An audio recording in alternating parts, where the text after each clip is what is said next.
تھانے دار ہوں، میں سرکاری نوکر ہوں، تو چلے میں 1 کروڑ 2 روپے 2 کروڑ کی کرپشن کر لوں گا، 10 کی کر لوں گا، وہ میں اپنے گھر کے نیچے کھود کے تو نیچے چھپا دوں گا.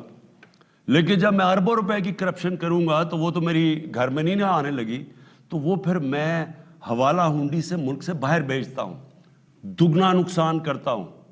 پہلے میں چوری میں اربوں روپے کی، پھر جب میں، کیونکہ وہ ملک میں نہیں چھپ سکتی، میں جب ملک سے باہر بھیجتا ہوں، آف شور اکاؤنٹس میں بھیجتا ہوں، لنڈن میں مہنگے مہنگے علاقوں میں بڑے بڑے محل خریدتا ہوں، تو ملک کو اصل میں نقصان میری طرح کا، جب پرائم منسٹر چوری شروع کرتا ہے تو اصل تباہی ملک کی تب آتی ہے.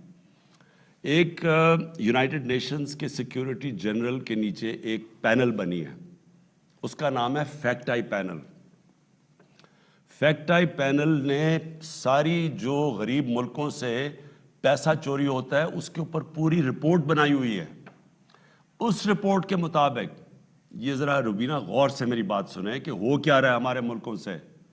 اس رپورٹ کے مطابق غریب ملکوں سے، ہماری طرح کے ملکوں سے 1000 ارب ڈالر ہر سال چوری ہو کے امیر ملکوں میں اور آف شور اکاؤنٹس میں جاتا ہے. 1000 ارب ڈالر. اور اس رپورٹ کے مطابق یہ جو آف شور ٹیکس، جو ٹیکس ہیونز ہیں جدھر یہ پیسہ چھپایا جاتا ہے کمپنیز کے نام پہ، اور پھر یہ جو بڑے بڑے لنڈن میں اور یہ نیو یارک میں بڑے بڑے محلات لیے جاتے ہیں، اس رپورٹ کے مطابق غریب ملکوں کا، ڈیولپنگ ورلڈ ہماری طرح کے ملکوں کا 7000 ارب ڈالر پڑا ہوا ہے باہر. اور ہم اب، میں وہ پاکستانی لیڈر ہوں جو چند ان ملکوں میں سے ہیں جو پورا زور لگا رہے ہیں کہ ہمارے ملکوں کا پیسہ واپس کریں. اور وہ جو طاقتور ملک ہیں وہ کیوں نہیں کر رہے؟ کیونکہ ان کو فائدہ ہو رہا ہے.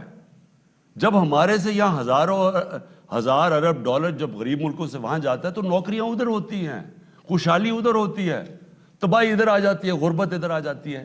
یہ سب سے بڑا مسئلہ ہے کرپشن کا. اب میں جو آپ کو آخری بات کہنا چاہتا ہوں، دیکھیں کرپشن صرف قانون سے نہیں لڑی جاتی، کرپشن ایک قوم لڑتی ہے، کیونکہ قوم کے اوپر نقصان ہوتا ہے، قوم غریب ہو جاتی ہے، غربت بڑھ جاتی ہے، تو ساری قوم مل کے کرپشن کا مقابلہ کرتی ہے. اب میں عمران خان ہر روز کرپشن کی بات کرے، لوگ تو تنگ آ جائیں سن کے، جی کوئی پکڑا ہی نہیں جا رہا. لیکن عمران خان اکیلا نہیں لڑ سکتا، عدلیہ نے پورا لڑنا ہوتا ہے اس کرپشن سے. اب کئی آپ کے سامنے ہیں کہ وہ ججز نے اٹھ کے، پتہ چلا ایک کنوکٹڈ آدمی کو ہم کم از کم کہہ رہے تھے کہ نواز شریف کم از کم 7 ارب روپے کا اس کی شیورٹی بانڈ دو، انہوں نے اس کے باوجود باہر بھیج دیا. تو عدلیہ اگر ساتھ نہیں دے گی ہم نہیں لڑ سکتے. اگر اس کے اندر نیب نے صحیح کیسز بنانے ہوتے ہیں، وہ ہمارے ہاتھ میں نہیں ہے. اس کے اندر معاشرہ لڑتا ہے، اور وہ کیسے لڑتا ہے؟ میں آپ کو مہذب معاشروں کی بات کر رہا ہوں، وہ کیسے کرپشن کی جنگ جیتے ہیں. سنگاپور کے اندر ایک ان کے وزیر نے جب کرپشن کی تو اس کو جب پکڑا گیا اس نے خودکشی کر لی. اس لیے اس نے خودکشی کی کہ معاشرے میں اس کی جگہ ختم ہو گئی. یہاں بڑے بڑے کرپٹ لوگوں کو، ان کو ایسے شادیوں پہ بلایا جاتا ہے جیسے کوئی وی آئی پیز آ رہے ہیں، سارے لوگ ان کو ایسے مل رہے ہیں جیسے کہ وہ انہوں نے پتہ نہیں کشمیر فتح کر لیا ہے. لوگ ان کو جب برا ہی نہیں سمجھیں گے تو کیا آپ کا خیال ہے قانون بنانے سے کرپشن ختم ہو جاتی ہے؟ کیوں پٹواری نہیں کرپشن کرے گا؟ کیوں نہیں کوئی اور رشوت لے گا؟ جب معاشرے میں وہ دیکھ رہے ہیں کہ اوپر بڑے بڑے کرپٹ لوگوں کو وہ جیل سے، نیب سے نکل رہے ہیں، ان کے اوپر پھول پھینک رہے ہیں جو انہوں نے کوئی بہت بڑا مارکا مارا ہے. کہنے کا مطلب یہ ہے روبینہ، یہ جنگ انشاءاللہ ہم نے جیتنی ہے. ہم نے جیتنی اس لیے ہے کہ پاکستان کی سروائیول اس جنگ میں ہے. یہ جو آج کل جنگ لڑی جا رہی ہے رول آف لا کی، قانون کی بالادستی کی جنگ ہے. ایک وہ لوگ ہیں جو کہتے ہیں جی ہم قانون کے اوپر ہیں، ہمیں جرت کیسے ہوئی پاکستان کے قانون کی کہ ہمارے اوپر ہاتھ ڈالو. وہ جا کے مظاہرے کر رہے ہیں، سب اکٹھے ہو رہے ہیں کہ جی اس کی گورنمنٹ گراؤ عمران خان کی، اس سے برا آدمی کوئی نہیں آیا. کیا جنگ چل رہی ہے؟ عمران خان کا کیا قصور کہ جی این آر او نہیں دے رہا؟ ان کے جو پہلے ہمیشہ ان سے ہوتا رہا ہے جس کی وجہ سے آج یہ ملک نیچے گرا ہوا ہے. ہمیشہ ان لوگوں کے لیے ایک قانون اور عام بیچارے غریب آدمی کے لیے دوسرا قانون. یہ نبی صلی اللہ علیہ وسلم نے یہ جب کہا تھا کہ تمہارے سے پہلے بڑی قومیں تباہ ہوئیں، ایک غریب کے لیے اور ایک امیر کے لیے قانون، یہ وہ دنیا کے سب سے عظیم لیڈر تھے، اور انہوں نے جو مدینہ کی ریاست تھی اس کے اوپر دنیا کا سب سے عظیم سویلائزیشن کھڑا ہوا تھا، اس کی بنیاد رکھی گئی تھی رول آف لاء پہ. یہ جو چینی مہنگی، یہ جو چیزیں مہنگی ہو رہی ہیں، یہ تو ایک بیماری کے سمٹمز ہیں.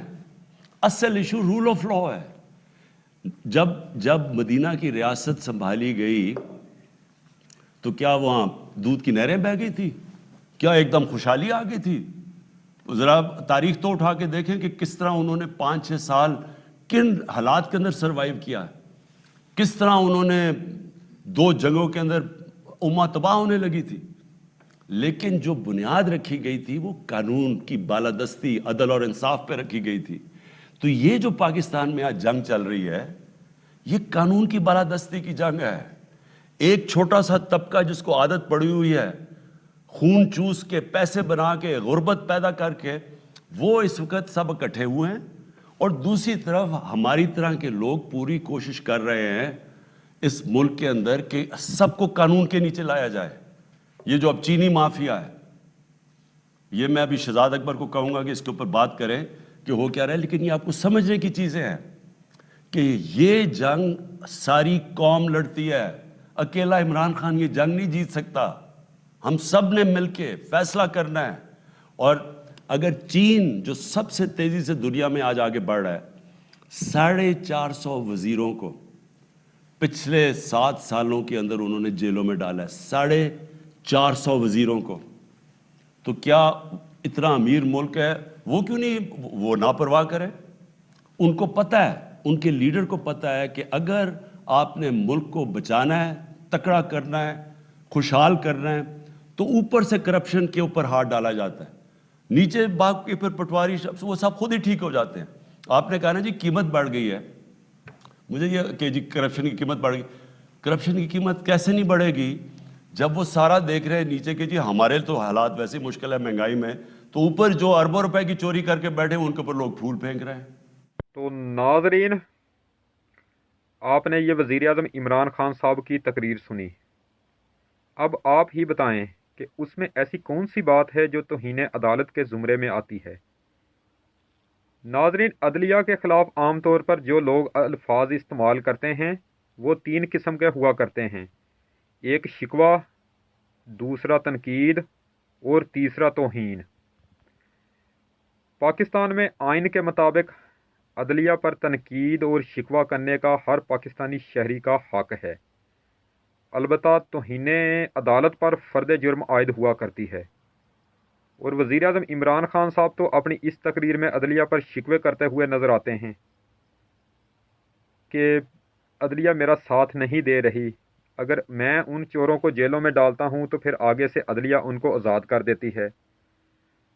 ناظرین، وہ ملک کے وزیر اعظم ہیں اور 22 کروڑ عوام نے ان کو ووٹ دے کر منتخب کیا ہے. وہ احتساب کا نعرہ لگا کر الیکشن جیتے تھے. اب عوام کا یہ حق بنتا ہے کہ ان سے پوچھنا کہ 2.5 سال تو ہو گئے ہیں، آخر کیا وجہ ہے کہ ان میں سے کسی ایک کو بھی سزا کیوں نہیں ہوئی. اور وزیر اعظم صاحب عوام کے سوالوں کے جواب دینے کے پابند ہیں. تو ناظرین، کیونکہ اسی عوام نے ان کو منتخب کر کے اسمبلی میں بھیجا ہے، تو کیا اب وہ عوام کے کسی سوال کا جواب بھی نہ دیں کہ توہین عدالت لگ جائے گی.